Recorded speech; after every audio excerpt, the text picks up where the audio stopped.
कार्यक्रम में उपस्थित आप सभी महानुभावों को मैं धर्म चक्र प्रवर्तन दिवस की हार्दिक शुभकामनाएं देता हूं। आज आषाढ़ पूर्णिमा का पवित्र दिन है। लगभग 2500 वर्ष पूर्व आज ही के दिन भगवान बुद्ध ने सारनाथ की पवित्र भूमि पर अपने प्रथम 5 शिष्यों को पहला प्रवचन दिया था। उसे ही धर्म चक्र प्रवर्तन सूत्र के नाम से जाना जाता है। आषाढ़ पूर्णिमा का यह दिन इसलिए भी अत्यंत पवित्र है क्योंकि परंपरा अनुसार इसी दिन भगवान गौतम बुद्ध ने अपनी माता महामाया के गर्भ में प्रवेश किया था तथा ठीक 10 महीने बाद वैशाख पूर्णिमा के दिन उनका जन्म हुआ था।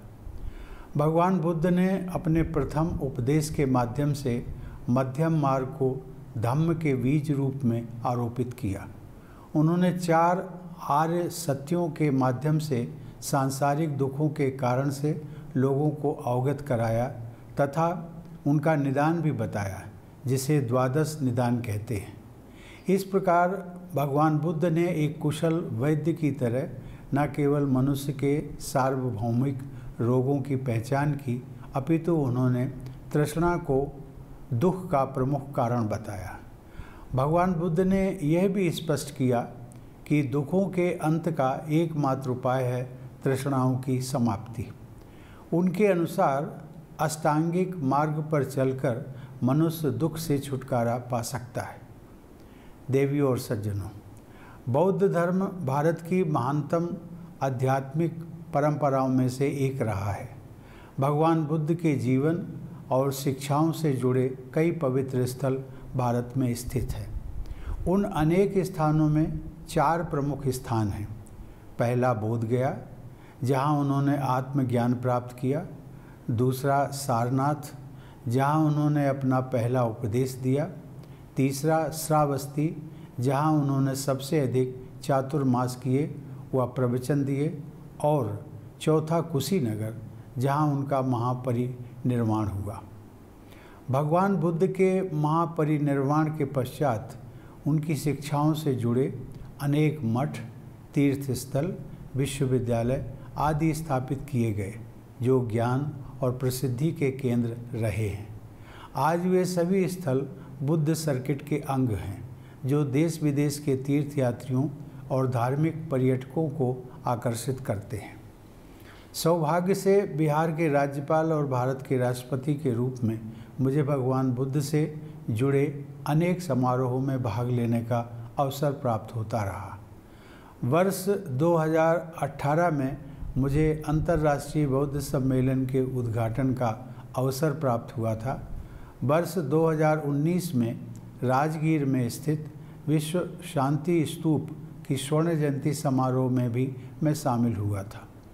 देवियों और सज्जनों, भारत में विद्यमान विश्व के प्राचीनतम गणराज्यों में लोगों को शिक्षा देने वाले भगवान बुद्ध की स्मृति में निर्मित सांची स्तूप की बनावट राष्ट्रपति भवन की पहचान है, क्योंकि राष्ट्रपति भवन के गुंबद की बनावट सांची स्तूप पर ही आधारित है।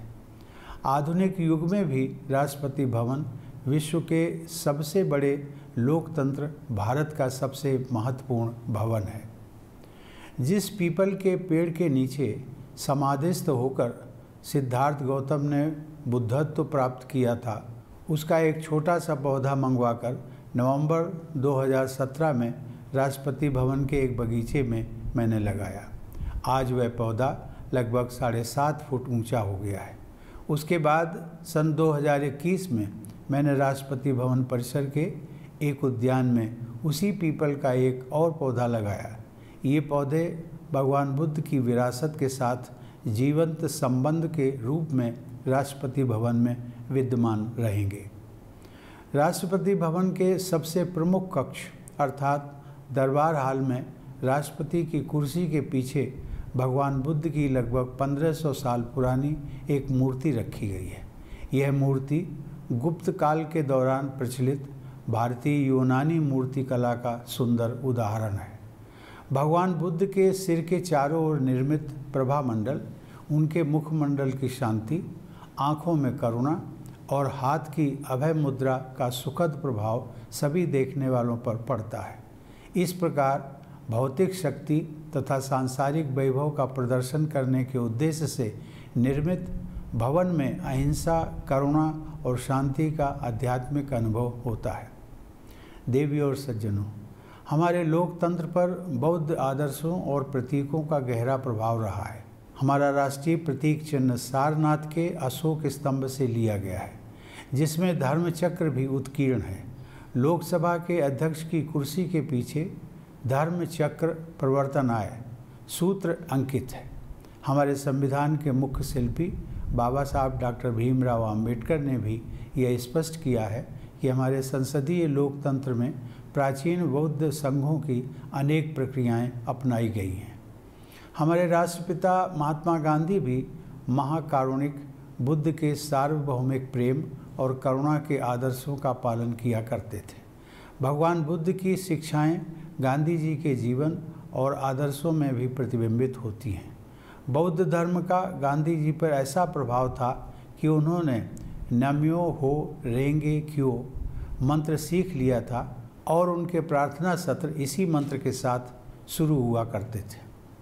भगवान बुद्ध ने कहा था, नत्थि शांति परम सुखम, जिसका अर्थ है शांति से बड़ा कोई आनंद नहीं है।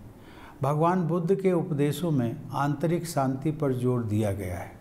शांति और विकास एक दूसरे को सुदृढ़ बनाते हैं।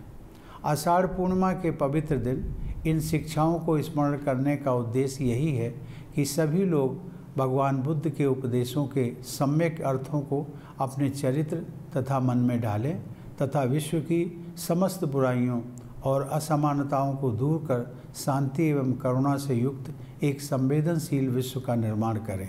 आइए आज धर्म चक्र प्रवर्तन दिवस के पावन अवसर पर हम सब भगवान बुद्ध के धम्म को अपने जीवन में अपनाने का संकल्प लें। धन्यवाद। जय हिंद।